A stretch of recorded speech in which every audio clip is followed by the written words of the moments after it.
नमस्ते, नमस्कार, सत श्री अकाल। आपका स्वागत है हमारे इस मंच पर। आज जिस तरह से राजनीतिक उथल-पुथल देश में दिख रही है और जिस व्यवस्था के साथ आज मोदी जी के जो द्वारा जो ट्वीट किया गया और उसमें ये जो मतलब एक मोटा-मोटी ये खबरें जो है देने की कोशिश की गई कि सुप्रीम कोर्ट के जो मेन जस्टिस है CJI chief justice of India DY Chandrachud साहब, उसके एवज में ये कहा गया कि जिस तरह से फैसले आज के दिनों में सुप्रीम कोर्ट की तरफ से लिए जा रहे हैं और वहाँ के सीजेआई के द्वारा जो जजमेंट दिए जा रहे हैं, वो कहीं न कहीं किसी प्रेशर्स में लिए जा रहे हैं, ऐसा कहने का एक अर्थ है।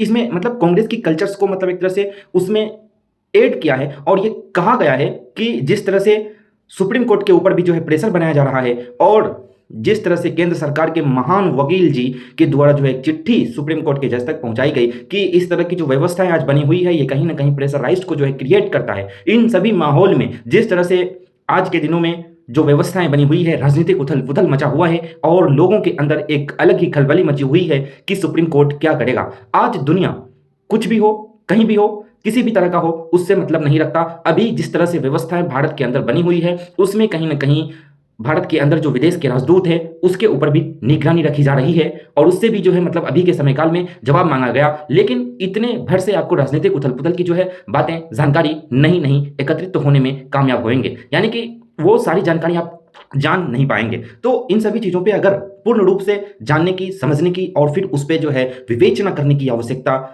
महसूस करेंगे तो फिर हमें मालूम चलेगा जिस राजनीतिक उथल पुथल में ईडी का हस्तक्षेप, जिस राजनीतिक उथल पुथल में सीबीआई का हस्तक्षेप, जिस राजनीतिक उथल पुथल में इनकम टैक्स डिपार्टमेंट का हस्तक्षेप देखा जा रहा है, जिस तरह से इनकम टैक्स डिपार्टमेंट के द्वारा कांग्रेस के कुछ अकाउंट को जो है फ्रीज कर लिया गया, जिस तरह से ईडी के द्वारा अभी हाल के दिनों में केजरीवाल को गिरफ्तार कर लिया गया, ये व्यवस्थाएं बताती है कि कहीं ना कहीं आज की जो मंशा है, आज हमारे जो लोकतंत्र हैं वो खतरे में है। ऐसा इसलिए क्योंकि सारी व्यवस्थाएं जो है वो सबूत के एवज पे अगर विभाग कार्य करती है, अगर देश की जो इंटेलिजेंस एजेंसी है वो कार्य करती है, देश की कोई भी एजेंसी जो मतलब सरकार और जो है जनता के बीच का जो है वर्क जो करता है वो अगर टू द पॉइंट फैक्ट के आधार पर कार्य करती है, सबूत देकर के कार्य करती है, तो फिर वो एक एवज बनता है स्वतंत्रता की, डेमोक्रेसी की। लेकिन जिस एवज में लोकतंत्र को आज खतरा देखने को मिल रहा है वो एवज यह है कि अभी जिस तरह से लापरवाही, जिस तरह से मनमानी, जिस तरह से जवाबदेही को नकारा जा रहा है वो कहीं ना कहीं लोकतंत्र के लिए खतरा दिख रहा है। यानी कि आज दुनिया जवाब मांग रही है, आज मतलब भारत देश के अधिक जनसंख्या ये जवाब मांग रहा है कि क्या विभाग कर रहे हैं, हमें जवाब दो। लेकिन जिस तरह से, जिस व्यवस्था के साथ आज हमारे देश के जो मीडिया है, जिस तरह के टीवी चैनल्स हैं, वो जो रजिस्टर्ड मीडिया है, टीवी चैनल्स है, प्रिंट मीडिया है, ये अपने खबरों को यानी कि जिस तरह से छापने की उसकी मकसद है वो कार्य करते हैं। यानी कि जो देश के अंदर घटित हो रही है, जो घटनाएं घट रही है, उन चीजों को हूबहू उस तरह से छापने के बजाय अपनी व्यवस्था को अपने हिसाब से आगे पीछे तोड़ मरोड़ करके उसको जो है जनता तक पहुंचाने का कार्य किया जाता है। और कुछ चीजें ऐसी है जिसे नजरअंदाज कर दिया जाता है, महत्वपूर्ण घटनाओं को नजरअंदाज कर दिया जाता है। आपने अभी के समय काल में जिस तरह से इलेक्टोरल बॉन्ड स्कैम्स के बारे में सुना, क्या आपने उन चीजों को अखबारों में देखा?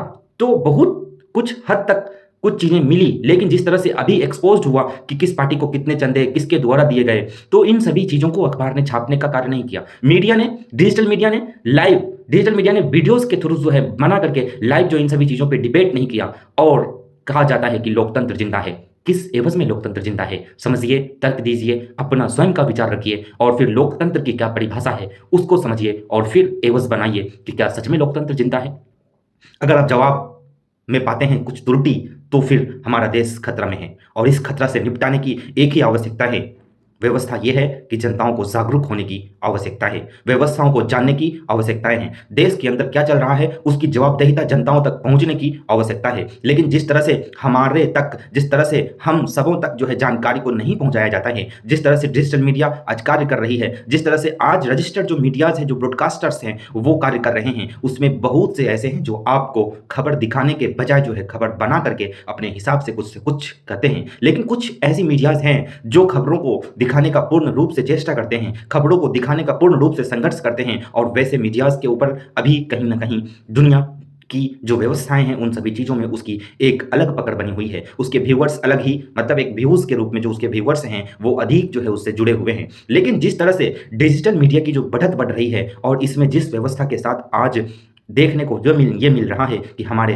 देश की जो रजिस्टर्ड मीडिया है, हमारे देश की जो न्यूज़ चैनल्स हैं, वो टीवीज़ के माध्यम से जो न्यूज़ ब्रॉडकास्ट करते हैं, वो जिस तरह से खबरों को हमसे दूर करने की कोशिश कर रहे हैं, वहीं डिजिटल मीडिया के इन्फ्लुएंसर्स, डिजिटल मीडिया के क्रिएटर्स वीडियोज़ के माध्यम से लाइव या फिर वीडियोज़ रिकॉर्ड के माध्यम से जो है खबरों को पहुँचाने का कार्य करते हैं। ये सारी व्यवस्था लोकतंत्र के अस्तित्व को बचाने की लड़ाई है, जिसमें हर किसी की हिस्सेदारी, हर किसी का सहयोग, हर किसी की भागीदारी आवश्यक है। इन सभी चीज़ों की अभी जो आवश्यकता पड़ी हुई है, ये लोकतंत्र का ही तो खतरा है, लोकतंत्र के लिए ही तो खतरा है। यानी कि लोकतंत्र की खतरा एवज़ ये बनती है कि अगर जनता के एवज़ में सरकार के बीच का संपर्क टूटता है, तो लोकतंत्र का जो है खतरा पैदा होता है। यही व्यवस्था, यही एवज़ आज बन गया है। जनता और सरकार के बीच का जो है संपर्क टूट चुका है। यानी कि जनता जो जानती है सरकार वो करती नहीं, और सरकार जो करती है वो जनता वो जानती नहीं। यानी कि विकास की राहों में आप जाएंगे तो आपको कहने को, सुनने को बहुत मिलेंगे कि विकास हो रहे हैं। जब आप जमीनी स्तर पर देखने की कोशिश करेंगे तो फिर आपको कोई विकास देखने को नहीं मिलेगा। क्या ये लोकतंत्र की निशानी पर एक चोट नहीं है? जिस तरह से जनता और नेताओं के बीच का संपर्क होता है कि जनता के द्वारा ही नेता को चुना जाता है, और जनता जो है सेवा भाव से जो है एक तरह से सत्ता में जाने की चाह रखते हैं। लेकिन इस एवज को आज जनता भी समझ चुकी है कि आज जो नेता चयन होते हैं, जो नेता जीतते हैं, जो नेता हमारे वोट से जीतते हैं, वो हमारे हित के लिए नहीं बल्कि पैसे खर्च करके जो है चुनाव जीतते हैं, और फिर वो अपने कार्यों को, अपनी संपदा को, अपनी संपत्ति को बढ़ाने का कार्य करते हैं। तो क्या ये लोकतंत्र के लिए, लोकतंत्र के ऊपर चोट नहीं है? लोकतंत्र के लिए ये जो है खतरा नहीं है? इन सभी चीज़ों को समझिए और फिर जो है गौर करिए। अगर देश के अंदर लोकतंत्र जिंदा होता तो फिर डिजिटल मीडियाज़ के अंदर इतने सारे इन्फ्लुएंसर्स का उद्भव किस लिए होता? डिजिटल मीडिया के अंदर इतने सारे इन्फ्लुएंसर्स जो है बिलीव के रूप में क्यों माने जाते? जब देश के अंदर मीडिया है, मीडिया भी एक स्तंभ के रूप में है लोकतंत्र का। जब देश के अंदर मीडिया हैं, फिर भी डिजिटल इन्फ्लुएंसर्स इतने अधिक जो है उभर क्यों रहे हैं? 10 मिलियन, 20 मिलियन जो उसके फॉलोअर्स क्यों हो रहे हैं? उसको लोग इतना ज़्यादा जो है मतलब क्यों सपोर्ट कर रहे हैं? ये समझने की आवश्यकता है। क्या डिजिटल मीडिया के थ्रू जो न्यूज़ रिपोर्टिंग होते हैं, ब्रॉडकास्ट होते हैं, वो जो उभर रहा है, वो जो अधिक जो है बढ़ रहा है, क्या ये लोकतंत्र के लिए खतरा आपको नहीं दिखता? यदि लोकतंत्र के लिए खतरा नहीं दिखता तो फिर आप ये मानिए कि हमारी जो देश की जो प्रॉपर मीडिया टीवी है, देश के जो प्रिंट मीडिया है, देश के जो डिजिटल मीडिया के साथ साथ जो है न्यूज़ के थ्रू जो ब्रॉडकास्ट करते हैं, वो जो मीडिया हैं, अगर उसकी यहाँ मौजूदगी है ही, तो फिर बाकी के इन्फ्लुएंसर्स का उदय क्यों हो रहा है? वो भी तो उसी मीडियाज़ के अंदर जाकर के जर्नलिज्म का कार्य कर सकते थे, लेकिन उसका एक अलग व्यक्तिगत, एक अलग जो है पहचान सोशल मीडियाज़ के थ्रू जो बन रहा है। क्या डिजिटल मीडिया, आज की जो प्रिंट मीडिया है, आज की जो न्यूज़ टीवी है, क्या इसके एवज़ में जिस तरह से इसकी डिमांड न्यूज़ टीवी का और प्रिंट मीडिया का घट रहा है, उस तरह से डिजिटल मीडियाज़ के जो इन्फ्लुएंसर्स हैं वो बढ़ रहे हैं? क्या ये लोकतंत्र के लिए खतरा नहीं है?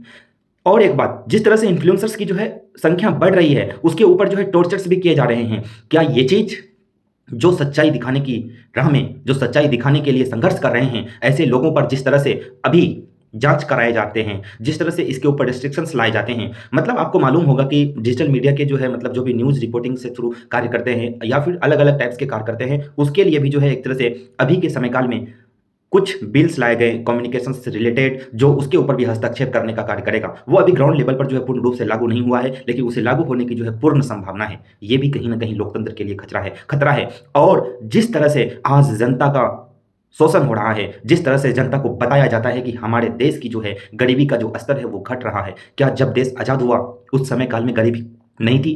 क्या देश जब आज़ाद हो करके 75 साल, 76 साल पूरने वाले हैं, क्या इस समय गरीबी की खतरा नहीं है? जिस स्तर के साथ उस समय काल में गरीबी थी, क्या उस स्तर के साथ इस समय काल में, यानी कि अभी 2024 का समय काल है, मार्च के महीने हैं, क्या अभी उस एवज में गरीबी नहीं दिखती? आप अभी भी गौर करके देख लीजिए, जिस तरह से कहा जाता था जागरूकता की कमी समय काल में, यानी कि जब भारत स्वतंत्र हुआ उस समय काल में जागरूकता की कमी थी। क्या अभी के समय काल में जागरूकता की कमी नहीं है? एक एवज में आप ये बोल सकते हैं कि जागरूकता की कमी नहीं है, लेकिन इस जागरूकता का एक द्वेषपूर्ण जो है परिणाम ये है कि उसे जागरूक होने के बजाय जो है अंधभक्त बनाया जा रहा है। यानी कि वो सच्चाई को जानने के बजाय जो है कुछ ऐसे चीज़ों को जानने के जो है लिए प्रयास कर रहे हैं, और ऐसी चीज़ें जो है उस तक पहुंचती है जो उसे जानने की आवश्यकता नहीं है, बल्कि उसे वो अनभक्त बनाने का कार्य होता है। और उस चीज़ को वो जब ग्रहण करते हैं तो फिर उसके अंदर ज्ञान की जो है एक अलग ही व्हाट्सएप यूनिवर्सिटीज़ का जो है उसके अंदर नॉलेज जाता है, और फिर देश के अंदर ये देखने को मिलता है कि मोदी जी बहुत बढ़िया हैं, मोदी जी हमारे सब कुछ हैं, हम उसको दिल दे चुके हैं। ऐसा आपने कहीं ना कहीं मीम्स सुना होगा। ये व्यवस्थाएं क्यों बन रही है? जब देश लोकतंत्र है, जब स्वतंत्रता हमारे देश में मौजूद है, ऐसा किताबी भाषाओं में, ऐसा संविधान कहता है, जब सुप्रीम कोर्ट की जो है जजमेंट आती है जो सबके लिए सर्वमान्य होती है, तो फिर क्या हमारा लोकतंत्र खतरा में नहीं है? ये बस समझिए, जिस तरह से सुप्रीम कोर्ट का फैसला आता है उस चीज से सारी व्यवस्थाएं बदलती है, ये चीज सही है। लेकिन क्या हर चीज का फैसला सुप्रीम कोर्ट ही करेगा? देश की आबादी 140 करोड़ है और देश के अंदर एक सुप्रीम कोर्ट है, 25 हाई कोर्ट है और जो है लाखों की संख्या में जो है निचली अदालत वगैरह है, व्यवस्था है जो न्यायिक प्रक्रिया को, न्यायिक व्यवस्था को सुलझाने का कार्य करते हैं। तो इस एवज में आपको समझने की आवश्यकता यह है कि हर चीज को कोर्ट के थ्रू जो है सुलझाया नहीं जा सकता। जब ये चीज है तो फिर जब हमारे देश के अंदर विधि की कानून, मतलब जिस तरह से कानून का जो है शासन है, रूल ऑफ लॉ, तो उस रूल ऑफ लॉ के थ्रू हर कोई अपने दायरे को क्यों नहीं मतलब एक तरह से वहां पर संतोषजनक बनाते हैं? यानी कि जिस रूल ऑफ लॉ का जो है मतलब गवर्नमेंट यहां चल रही है, क्या सच में वो रूल ऑफ लॉ का गवर्नमेंट है? आपको भी मालूम है लेकिन बोलने की चेष्टा नहीं करते। ये आपकी नहीं बल्कि देश के लगभग लगभग अधिक जनसंख्या की ये कमजोरी हो गई है कि वो सच्चाई बोलने से डरते हैं। इसके पीछे की कारण क्या है? क्या ये भय लोकतंत्र के लिए खतरा नहीं है? जब हर चीज लोकतंत्र के लिए खतरा हो रही है, देखने को है, महसूस हो रही है, कुछ फैक्ट भी हमारे पास मौजूद हैं जो लोकतंत्र के लिए खतरा है, जो आपको मैं बताया, जब उन सभी चीजों को आप समझ रहे हैं, जान रहे हैं, तो फिर लोकतंत्र को बचाने के लिए, लोकतंत्र की एकाग्रता को, लोकतंत्र की एकत्र जो भावना होती है, जिस तरह से जनता जागरूक होकर के साथ में रहते हैं, इस भावना को आप पूर्ण रूप से जगा क्यों नहीं रहे हैं? देश के अंदर जब लोकतंत्र जिंदा ही नहीं है, ऐसा अगर मैं कहूं तो आपको कैसा लगेगा? अगर आपको बुरा लग रहा है तो फिर आप कुछ चीजें हैं जो लोकतंत्र के बारे में समझते हैं। अगर ये चीज आपको बुरा नहीं लग रहा है, बेहतर लग रहा है, तो फिर आपको लोकतंत्र के बारे में कुछ नहीं मालूम। और अगर इस चीज में आपको गुस्सा आ रहा है तो फिर आपके अंदर व्हाट्सएप यूनिवर्सिटी और जागरूकता के बजाय सारे ज्ञान आपके अंदर मौजूद हैं। ये व्यवस्था आज जो बनी हुई है, इसके पीछे जिम्मेदार जो तत्व हैं वो हमारा देश का, हमारा जो है मीडिया है, हमारा देश का जो जितने भी एमपी हैं, राज्यसभा के, लोकसभा के, उसके द्वारा जो कार्य किए जा रहे हैं और जो लोगों तक पहुंचाए जा रहे हैं, उन दोनों के बीच का जो अंतर है वो भी एक कारण है। और जिस तरह से राज्य स्तर पर जिस स्तर के साथ जो है मतलब भेदभाव देखे जा रहे हैं, अभी के हाल के दिनों में आपने सुना होगा सोनम वांगचुक के द्वारा 21 दिन का भूख हड़ताल किया गया, जो संपूर्ण भी हो गया और उसके बाद का भी चरण स्टार्ट है। उसके द्वारा जिस तरह से लद्दाख को लेकर के उसकी जो मांग थी, मैं ये नहीं कहता कि उसकी आप मांग पूर्ण रूप से मान लीजिए, सरकारों से मेरी ये जरूरत की बात नहीं है, बल्कि सरकार की ये जिम्मेदारी होती है कि अगर कहीं कोई व्यवस्थाएं बिगड़ती है, जब जनता उससे खुशहाल नहीं बल्कि बदहाली की जो है व्यक्तता जो है मतलब बदहाली की जो है मतलब अपने द्वारा जो है वक्तव्य रखता है कि हम आपसे नाराज हैं, आपके द्वारा हमारे क्षेत्र में कोई कार्य नहीं किए जा रहे हैं, तो इस एवज में जनता के समक्ष उस जगह के प्रतिनिधि का, देश के सरकार का जिम्मेदारी बनता है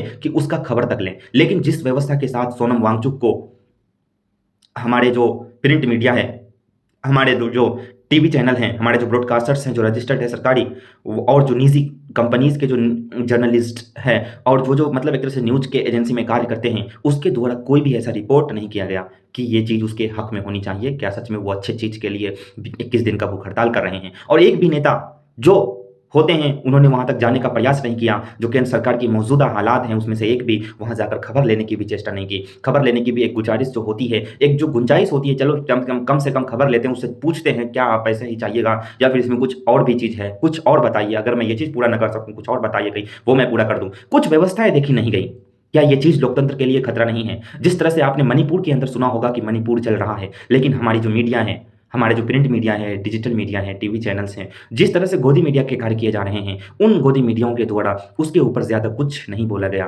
ना वहाँ की एक स्टेट्स हैं, मणिपुर एक स्टेट्स हैं और एवज बना कि मणिपुर जल रहा है, वहाँ पीएम को आने की अपील की गई वहाँ के जनता के द्वारा, लेकिन प्राइम मिनिस्टर जी वहाँ जाने से कभी कभी अपने आप को तैयार नहीं किया कि मैं वहाँ जाऊँ। ऐसा क्यों?